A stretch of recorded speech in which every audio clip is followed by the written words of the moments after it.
দক্ষিণ দিনাজপুর জেলার গঙ্গারামপুর শহরের ধলদিঘির পাড়ে রয়েছে মৌলানা আতা শাহের দরগা। আজ যেটি মৌলানা আতা শাহের দরগা, পাল যুগে এটি ছিল বৌদ্ধ বিহার।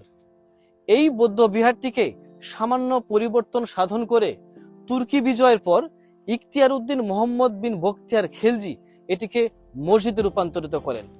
আজ আমি আপনাদের সেই ইতিহাস বলবো যে কিভাবে একটি মসজিদ দরগায় পরিণত হলো।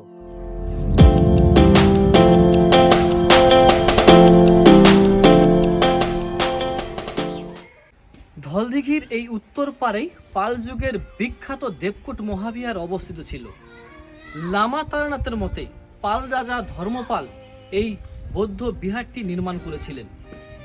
বিখ্যাত বাঙালি পণ্ডিত শ্রীজ্ঞান অতীশ দীপঙ্কর বর্তমানে যেখানে আতা শাহ দরগা, এখানে বসেই আচার্য অদয় বজ্র, উধিলিপা, ভিখুনি মেঘলা প্রমুখ জগৎ বিখ্যাত পণ্ডিতের কাছ থেকে তিনি শিক্ষা লাভ করেছিলেন। এখানেই তুর্কি বীর বখতিয়ার ইসলামের বিজয় পতাকা উড়িয়েছিলেন। বখতিয়ারের ইতিহাস রচনাকার মিনহাজ এর বিবরণে এই সত্য ফুটে ওঠে যে এই বৌদ্ধ মহাবিহারটি দখল করে বখতিয়ার মসজিদ, মাদ্রাসা, শিক্ষা প্রতিষ্ঠান ও উপাসনালয় প্রতিষ্ঠিত করেছিলেন। এখানেই ধলদিঘি ও কালদিঘির পারে বখতিয়ার দমদমা বা সেনানিবাস স্থাপন করেছিলেন।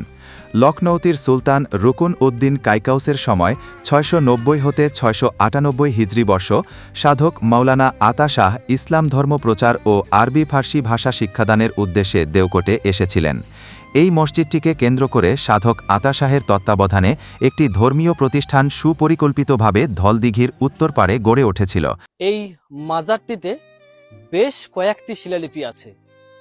এখানে আগে মোট 5টি শিলালিপি ছিল, কিন্তু বর্তমানে এই মাজারটিতে মোট এখন 3টি শিলালিপি আছে। বাকি 2টি শিলালিপি এই মাজারে কিন্তু আর নেই।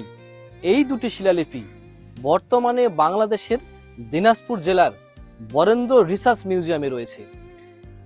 এই স্থাপত্যর যে মূল মাজার, এই মূল মাজারের গায়ে কিন্তু যে প্রধান যে শিলালিপিটি, সেই শিলালিপিটি কিন্তু এখানে আছে।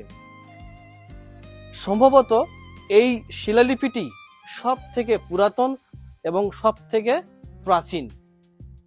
মূল মাজারের গায়ে যে শিলালিপিটি আছে এটি মোট 4 লাইনের শিলালিপি এবং এই শিলালিপিটির গায়ে কতগুলো ব্রাউন কালারের দাগ কিন্তু দেখা যায়। প্রশ্ন হলো, এই ব্রাউন কালারের দাগগুলো কিসের দাগ? যতদূর সম্ভব জানা যায় 1971 সালে যুদ্ধের সময় ভারতীয় সেনাবাহিনীর বেস ক্যাম্প ছিল এই ধলদিঘির পার এবং বানগড় অঞ্চলে। সম্ভবত সেই সময় ভারতীয় সেনাবাহিনীর গুলির দাগ এগুলো। আরবি ভাষায় লেখা এই শিলালিপিটি থেকে জানা যায় 1297 খ্রিস্টাব্দে 19 অক্টোবর রুকুন উদ্দিন কাইকাউসের রাজত্বকালে মসজিদটি প্রতিষ্ঠিত হয়। শিলালিপিতে সুউচ্চ গম্বুজযুক্ত মসজিদের কথা বলা রয়েছে, কিন্তু এখন মসজিদটির আর অস্তিত্ব দেখতে পাওয়া যায় না।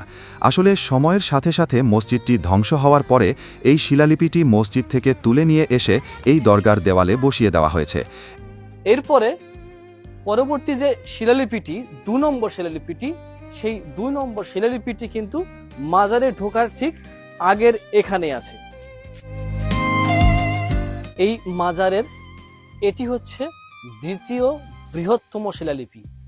এই শিলালিপিতে মোট 3টি লাইন আছে। এই শিলালিপিটি 765 হিজরি বর্ষ বা 1363 খ্রিস্টাব্দে সুলতান সিকান্দার শাহ রাজত্বকালে এটি প্রতিষ্ঠা হয়।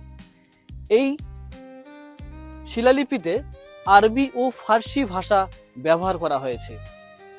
এই শিলালিপিতে লেখা রয়েছে যে যে মসজিদের নির্মাণ আতা শাহ শুরু করেছিলেন, সেই মসজিদের নির্মাণ 765 হিজরি বর্ষ বা 1363 খ্রিস্টাব্দে সুলতান সিকান্দার শাহ শেষ করেন। এই সিকান্দার শাহ সেই সিকান্দার শাহ যার সমাধি কিন্তু আমরা মালদা জেলার আদিনা মসজিদে দেখতে পাই। তৃতীয় শিলালিপিটি সবথেকে ছোট এবং এটিও 3 লাইনের। এক সময়ের গৌড়ের শাসক শামসুদ্দিন মুজাফফর শাহ আতা শাহের মৃত্যুর পর এটি প্রতিষ্ঠা করেছিলেন। শিলালিপিটিতে লেখা রয়েছে, আতা শাহের আত্মার শান্তি হোক, আল্লাহ তার সমাধি সুবাসিত রাখুক। সাধারণত মসজিদের ভেতরে কাউকে দাফন করা অত্যন্ত আপত্তিজনক, কিন্তু এখানে তাই করা হয়েছে। আসলে বুদ্ধিমত্তা, জ্ঞান গরিমা ও চারিত্রিক গুণাবলীর দিক থেকে মৌলানা আতা শাহ ছিলেন অতুলনীয়। সম্ভবত তার মৃত্যুর পরে তার শেষ ইচ্ছে অনুযায়ী এই মসজিদ কক্ষেরই এক কোণায় তাকে দাফন করা হয়। এই হলো মসজিদটি দরগায় পরিণত হওয়ার ইতিহাস।